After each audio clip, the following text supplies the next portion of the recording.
The clouds parted over the Isles of Boreas. It was time to choose. The rebellion was in trouble. Ravens were scouting for the secret rebel base. They needed a game changer. Pieces of the Sky Ripper had surfaced. Or so a scholar in the mountains had told him. Surely the weapon that banished the lost gods could defeat the Emperor. Also, a temple had risen out of empty desert. The Iblis stone was hidden there. It was a dangerous artifact. It could corrupt its user into a bloodthirsty monster. Maybe he could find a way to use it, to take its power without surrendering to its wickedness. And also, his old friend Lupino needed rescuing. Of course, Renato had a pretty strong suspicion that Lupino had betrayed the rebellion. But could Renato really leave an old friend to the Ravens?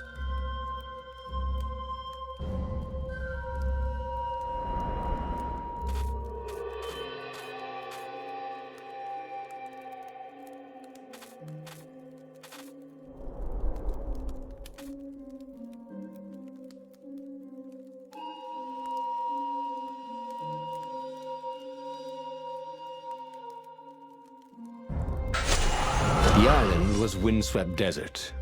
No one went there except ostriches and ostrich hunters. The Iblis stone. It would whisper promises in his ear, offer him power for blood. But this time, Renato was sure he could master it. And so, Renato went ostrich hunting.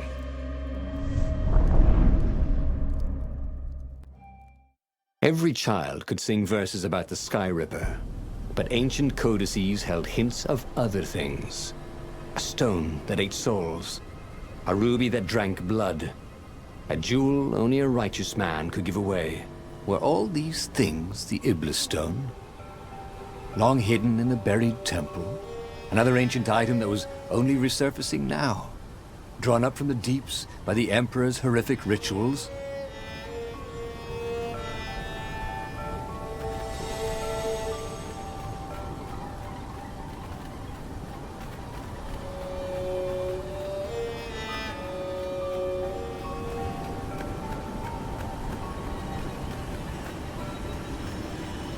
What was he doing here? The last time, the stone had fought him for possession of his own soul.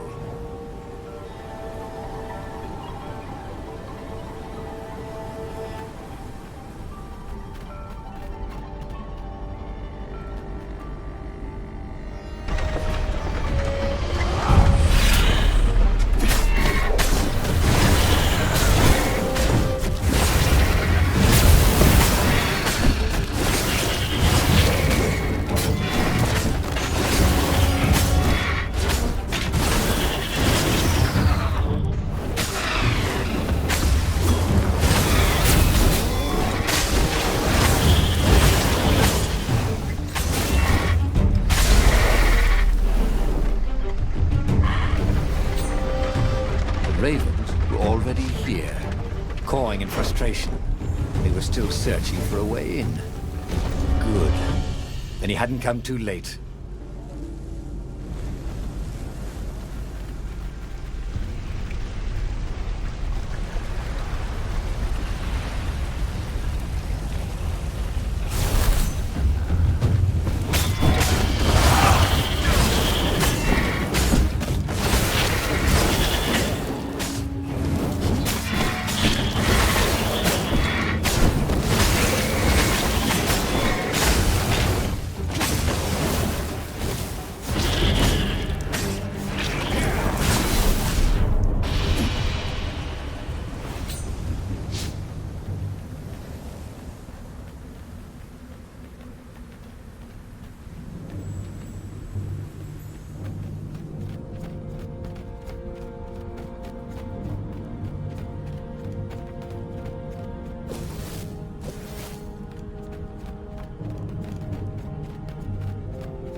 There had to be some way to use the Iblis stone.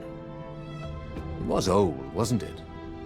People are so much cleverer now. And Renato was pretty sure he was cleverer than most people.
The Ravens at least could not get past this point.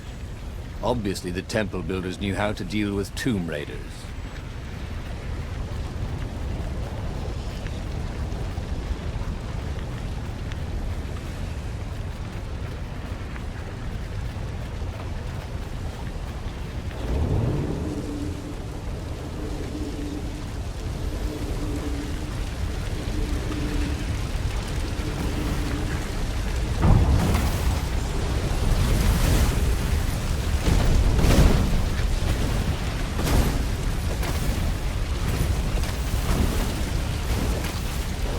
If you can't stand the heat, he thought, stay out of the flamethrower.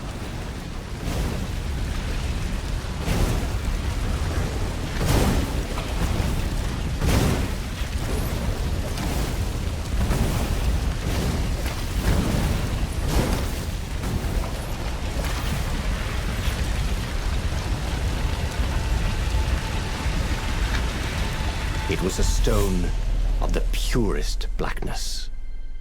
It reflected no light, like a void made solid. Nervous, he picked it up. I can make you mighty. Who said that? Give me blood. It was the stone. Eager, thirsty. Kill the Emperor's daughter.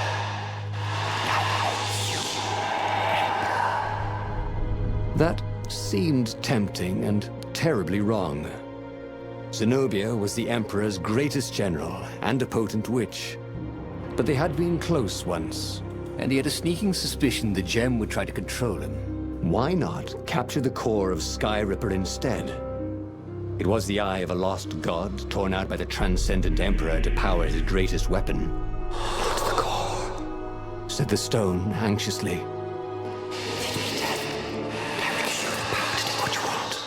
But even though Renato knew how evil the gem was, he had a clever plan for dealing with it. The stone bothered him. He hated being told what to do. Wasn't that why he joined the rebellion? Wasn't that why he'd refused to be a soldier? He'd agreed to come on board only if he could freelance. The stone felt a bit clingy, and he had a feeling it did not have his best interests at heart. The sage Calaveras had told him where to find the Sky Ripper, a weapon capable of challenging the gods. Even without its armature, the core would still possess great power. He would go there. The moment he landed the Farfarer, Renato had a rare feeling of regret. It's not too late, he thought. He could turn around and sail for Zenobia's island. He frowned. Wait a minute. He didn't want to kill Zenobia, did he? Sure, technically she was the enemy, but they'd been at Sword Fu School together. They'd never been lovers, but somehow they'd been closer. She'd told him every secret about herself. Except the biggest one. That she was the Emperor's daughter. No. Kill Zenobia, whispered the stone. Before it's too late.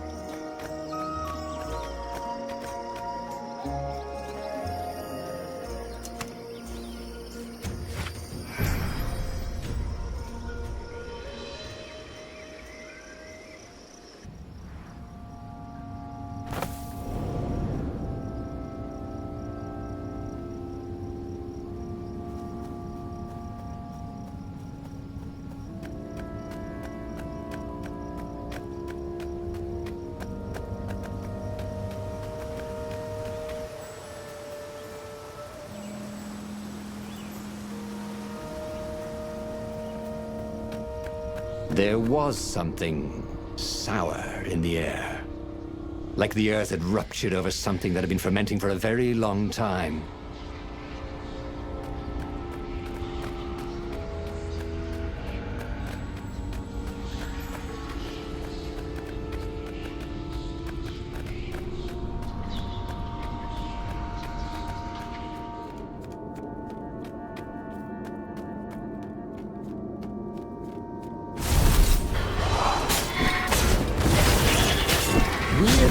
Portals never told you where they went to. And they were killed them to put up a sign or something?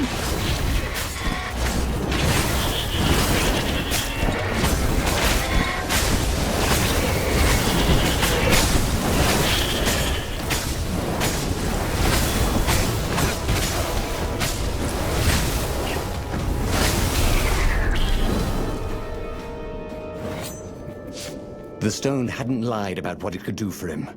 With each raven he cut down, he felt a jolt of power flowing into his arm. You're weak, whispered the stone. The core will kill you. Are you afraid of it? No, don't be ridiculous. It chuckled. But it's unstable. It will poison you if someone just carry it. And if you try to use it, it will explode catastrophically. Bernardo did not trust rocks that talked in his head. He went onwards.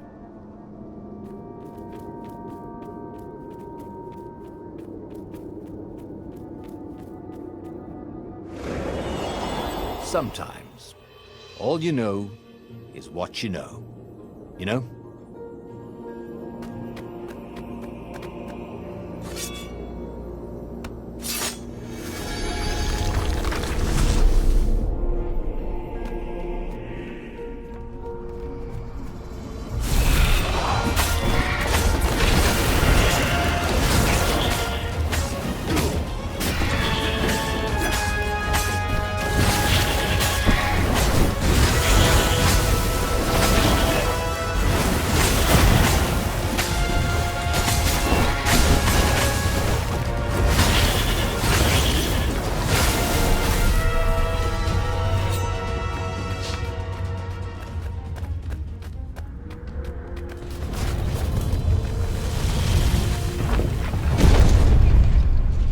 As he approached the core, the stone became hysterical. No! It's too much power. We'll rip a hole in space and time. He had a sudden vision of plunging his gauntlet into the core and dying in anguish. That wasn't his vision, was it? The stone had sent him its darkest fears, hadn't it? He had a sudden impulse to do exactly that. He raised his right fist and plunged it into the core. There was a rush of light. He thought he could hear the stone screaming. And then he passed out. When Renato came to, the core was gone. But the Iblis stone was no longer black. but glowing with a blue light. And it was silent. "I can't hear you," he sang out, and "You?" It didn't answer. "Ha!" he said. He had defeated the demonic gem with the power of his mind. He felt invincible. It was time to attack the Imperial outpost on the Nexus. Take the battle to the enemy. But among the huge crystals, there was also an observatory. A wise man would probably ask the scientists exactly what he had first. How wise was he?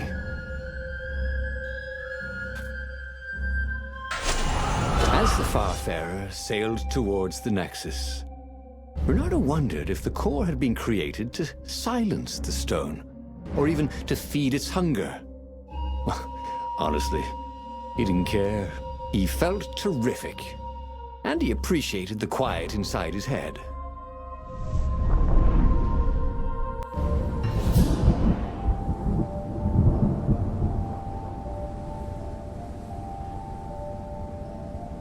The Nexus was infested with ravens, but that didn't bother Renato.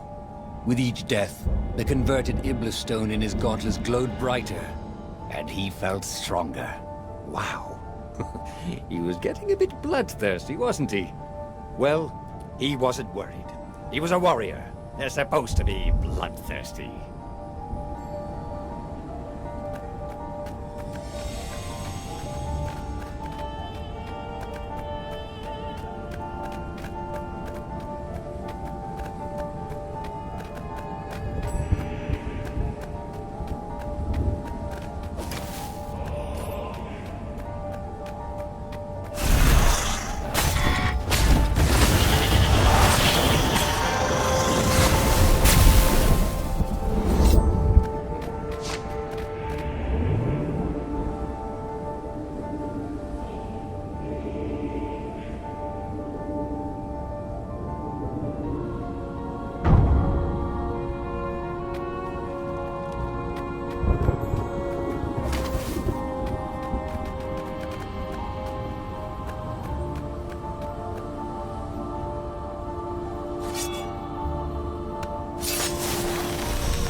Say, how are you guys fixed for life insurance?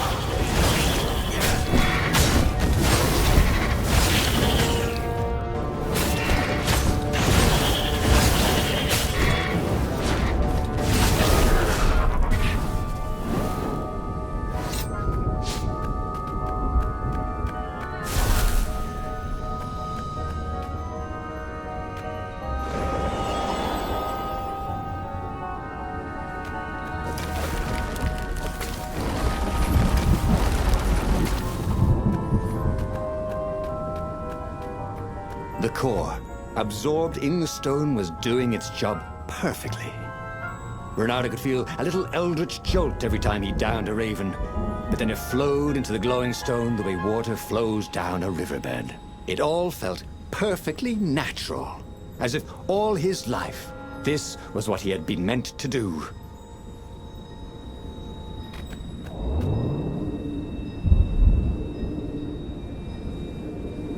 The Nexus was a key node in the Empire's communications.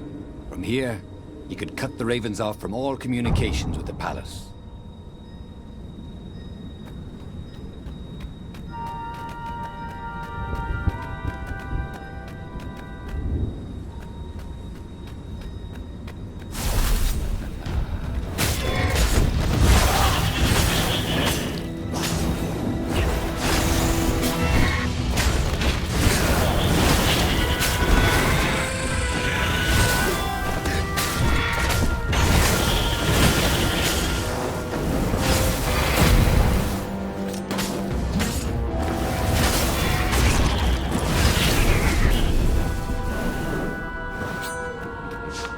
Renato tore through the last remaining guards at the outpost like hot coffee through snow. There was a far speaker toad here. He called the council speaker. He knew she would be thrilled. And she was. She wanted him to come back to base. They had plans to discuss, and a medal to give him. A large, golden medal. Great, said Renato. Let's talk about who else I can kill. Then the far speaker croaked again. Hello, Renato, It said. If you get sick of slaughtering second-rate birds in the Nexus, I'm waiting for you in the mountains. Zenobia. She missed him. She loved him. Once she saw how awesome he'd become, maybe she'd join him. They'd kiss and... Well, if she did refuse for some reason, he was no match for him now.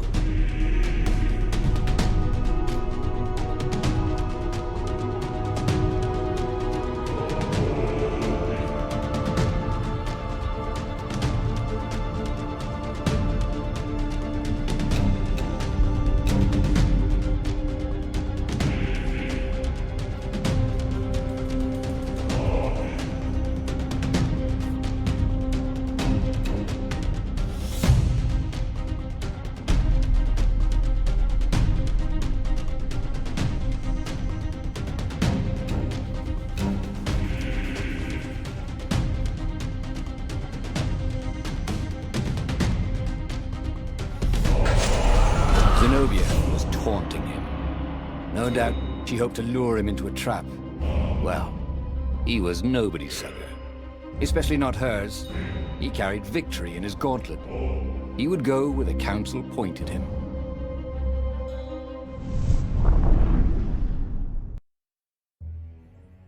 As he set foot on the island, Renato felt energized, like when he was hunting or dancing. Then he smelt it. The stench of ravens. It was a good thing he was here too, before they tripped over the secret base. He was really saving the council toad's bacon, so to speak.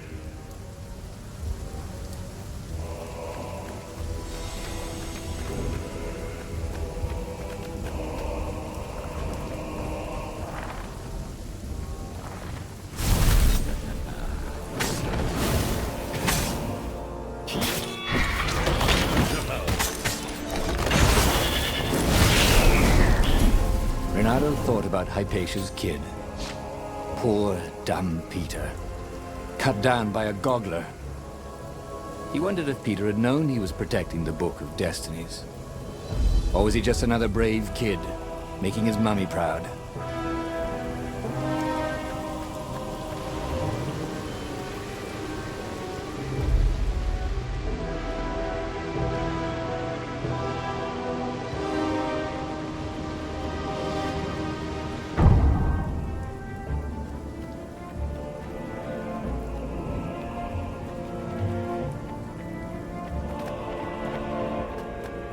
You guys ever wonder why the Imperial Ravens are always hiring?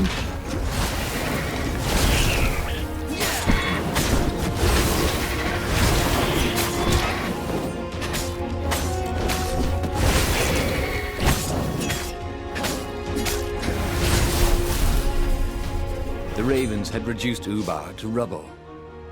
Renato chuckled at the irony that it was now the secret rebel base.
see?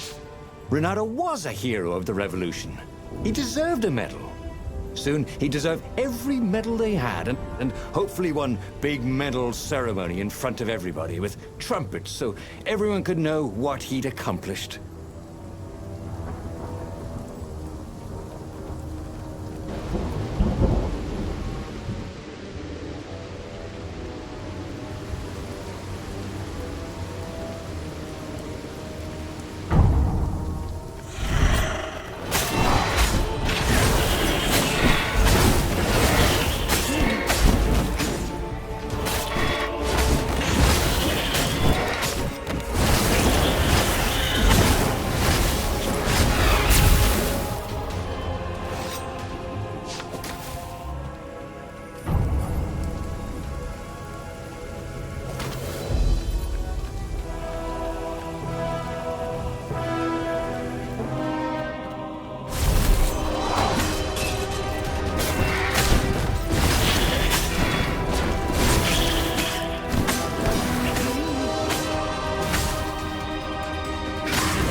Have you ever felt you were just going round in circles? Bernardo felt like that.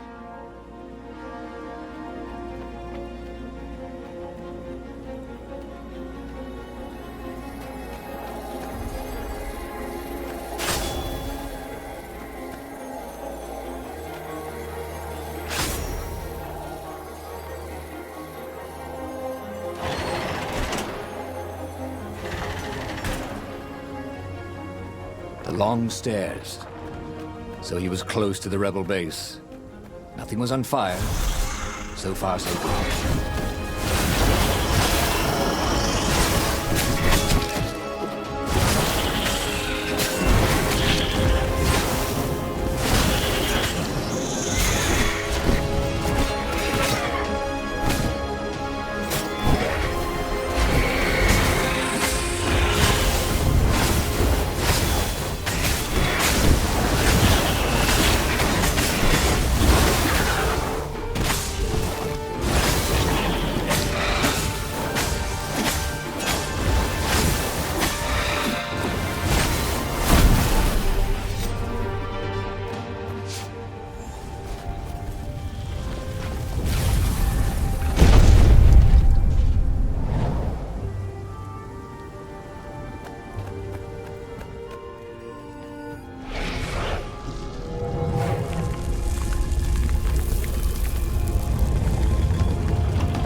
Inside the rebel base, Renato was invited to the council speaker's private chambers.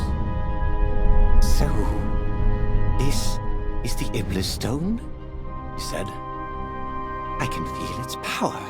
Renato told her how he had fed the core to the stone and made something even more useful than either. Crazy like a fox, she croaked. And Renato chuckled as if he'd never heard the joke before. We've given you the best quarters and a bottle of Tantalonian firewater, all for you. So they'd remembered. He woke in the morning with the sweetest of hangovers. But the Iblis stone was gone from his gauntlet. The corridors were empty, except for a few rebels who looked just as hungover as him. Come on, you'll miss the battle, they yelled. Renato added sail as the Farfarers scudded across the sky.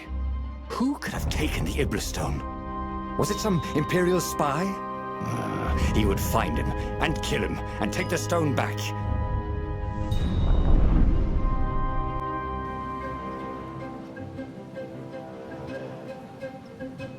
Renato had a bad taste in his mouth. He was killing ravens, but it wasn't fun. It felt like a chore. Oh, Renato hated chores. As a fox kid, he'd gone hungry rather than clean his room. He still didn't clean his room, he just moved house every few years. Who had the Iblis stone anyway? Up ahead, he could hear screaming and croaking and cawing. But who was winning?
portal was heavily guarded.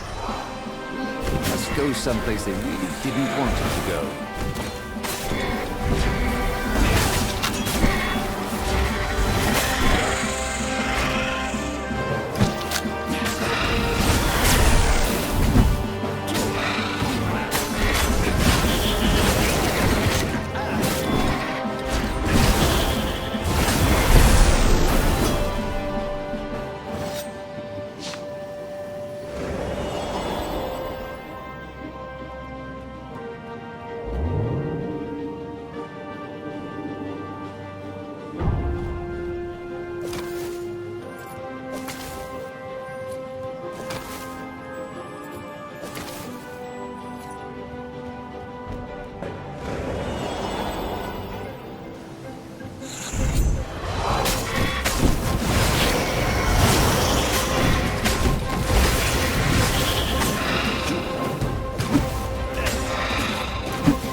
As he ran forward, Renato noticed that some ravens were starting to ignore him. Just running away. Who are they running from? Some hero of the revolution? If some other so-called hero of the revolution had the stone and tried to take his victory and his medals, Renato was gonna be seriously pissed off. He was the hero, not some other bozo.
Finally, Renato came to the Emperor's ship.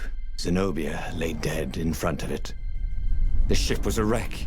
Ravens lay dead, sprawled everywhere. Bloody feathers spattered across the deck and the dock. The council speaker came out. She was waving a sword around like a flag. "Look at me, Renato!" she croaked. The Iblis stone on the sword was black as coal. "Now I will be Empress, and all shall tremble before me," she croaked. So the stone had her. It was in her brain, whining for blood. "I'm afraid I can't allow that," said Renato, and moved to fight her.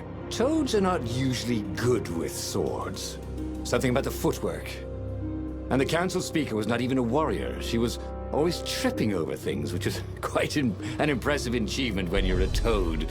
Yet somehow, she was pressing Renato backwards as he desperately tried to keep her sword away from his throat. "Look, why don't you keep the stone?" he asked. "You deserve it." "Blood and souls for Iblis," she croaked. "Blood and souls." She got under his guard with her sword. It was just the tip. But sometimes just the tip is enough. He could feel his soul being sucked into the stone. As he died, he felt embarrassed more than anything else. He should go back to some of the choices he'd faced before. Maybe there were new paths that had opened up, like those doors he was opening up all over the map that took him to new treasures and around his enemies. And he hadn't learned anything new this time. He'd done the same thing twice, yet expected a different outcome.